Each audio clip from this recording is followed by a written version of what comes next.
Sejarah pelacuran, bagian 1. Awal mula di peradaban kuno.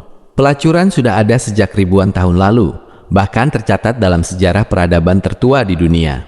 Pada zaman Babilonia dan Mesir kuno, praktik ini sering dikaitkan dengan kepercayaan agama. Ada yang disebut pelacur kuil, yaitu wanita yang bekerja di tempat ibadah dan dianggap sebagai perantara antara manusia dan dewa. Pendapatan dari pekerjaan mereka biasanya digunakan untuk membiayai kegiatan keagamaan.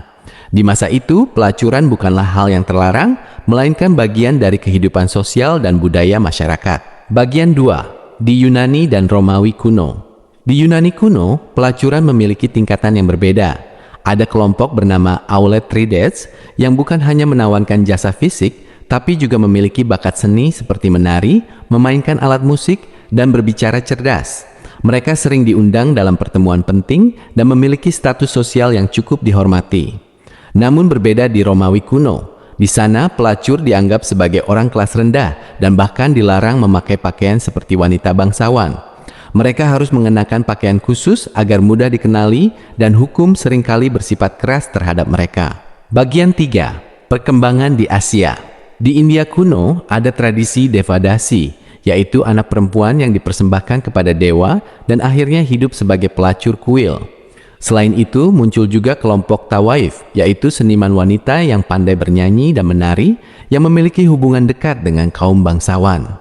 Di Tiongkok, pelacuran sudah ada sejak zaman kerajaan kuno. Mereka dikelompokkan berdasarkan kemampuan dan status sosial.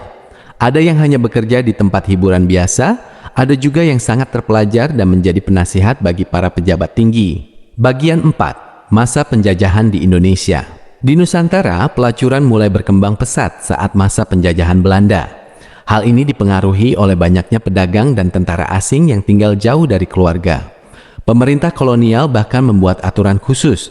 Pada tahun 1852, mereka mewajibkan pelacur untuk memeriksakan kesehatan secara rutin agar mencegah penyebaran penyakit kelamin, serta harus memiliki kartu identitas pekerjaan. Tempat-tempat khusus atau rumah bordil mulai didirikan di daerah pelabuhan dan kota besar. Bagian 5. Perubahan sikap dan hukum. Seiring berjalannya waktu, pandangan masyarakat terhadap pelacuran mulai berubah. Banyak negara mulai menganggap praktik ini sebagai masalah moral dan sosial. Pada abad ke-20, banyak undang-undang dibuat untuk mengatur, membatasi, atau bahkan melarang pelacuran sepenuhnya. Di beberapa tempat, yang dilarang bukanlah pelakunya, melainkan orang yang memperalat atau mencari keuntungan dari pekerjaan tersebut, yaitu mucikari. Bagian 6. Situasi hingga sekarang.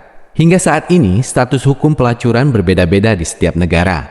Ada yang melegalkan dengan pengawasan ketat, ada yang melarang sepenuhnya, dan ada yang membiarkannya tapi tidak diakui secara resmi. Di Indonesia sendiri, pelacuran dianggap sebagai perbuatan tercela dan diatur dalam hukum pidana. Meskipun masih ada di masyarakat, profesi ini seringkali menimbulkan perdebatan terkait hak asasi manusia